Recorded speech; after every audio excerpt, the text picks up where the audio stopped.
Hello and welcome to Elections 101 in 5, brought to you by YAGA Africa and supported by the UNDP. Elections 101 in 5. What are the steps for setting up the polling units on election day? That's our focus for today. We asked on the streets. Here are the responses that we got. We believe that the INEC is supposed to do a lot of sensitization to people so that we get to know what are these things, so we can actually know when some of these things are right and wrong. The electoral officers will come around, they're being accompanied by security officials, then they will have to wait for the people. But in our case, the people get to the polling unit before the INEC official.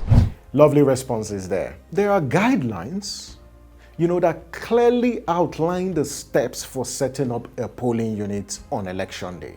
And the presiding officer, in other words, the INEC officials at the polling unit will need to comply with these steps to make the process transparent, devoid of any suspicion or questions before, during, and after the polls. So what are these steps? The first step, the presiding officer and his team are expected to remove all campaign materials, if any, from the polling unit. Because on election day, the attention will be on the voter, not the parties or their candidates. Step 2, the presiding officer and his team shall set up the voting cubicle in such a way that the voter can mark his or her ballot in a secure manner where their votes will not be exposed. And step 3, the presiding officer shall place the ballot box not more than 2 meters away from the voting cubicle in the direction of the presiding officer and away from polling agents so they don't interfere or see how voters are casting their ballots. And so by 8 a.m., the presiding officer of a polling unit is expected to introduce him or herself. Now, the polling officials will not only introduce themselves, but polling agents, and in other words, party agents and accredited observers must be present at the polling unit in the morning to cross-check if all the materials required for the election in that polling unit are present.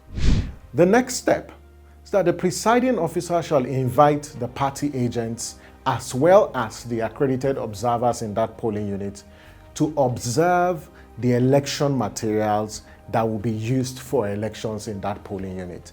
At this point, observers and party agents can take pictures as well as video recording of the process, provided it doesn't disrupt the timely opening of polls. After that, the presiding officer is required by the guidelines to record the quantity, serial number, and other particulars of the sensitive materials and record them in the forms provided by INEC to that polling unit. And sensitive materials in this case are BVAS, ballot papers, and result sheets. So between 8 a.m. and 8:30 a.m. on election day, the presiding officer will open and display the empty ballot box and the BVAS to everyone who is present at the polling unit. It will be closed and then it will be sealed in a manner prescribed by INEC. Usually they use seals and those seals have numbers. So party agents are required to take numbers of those seals before they are used, to seal the ballot boxes. So these are the steps for the setup of polling units on election day.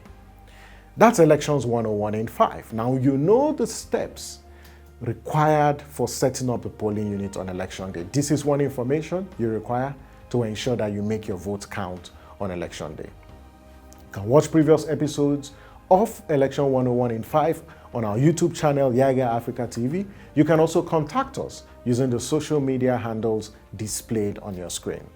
Thank you for watching. I am Samson Itodo. Remember, your vote can make a difference. Please vote wisely.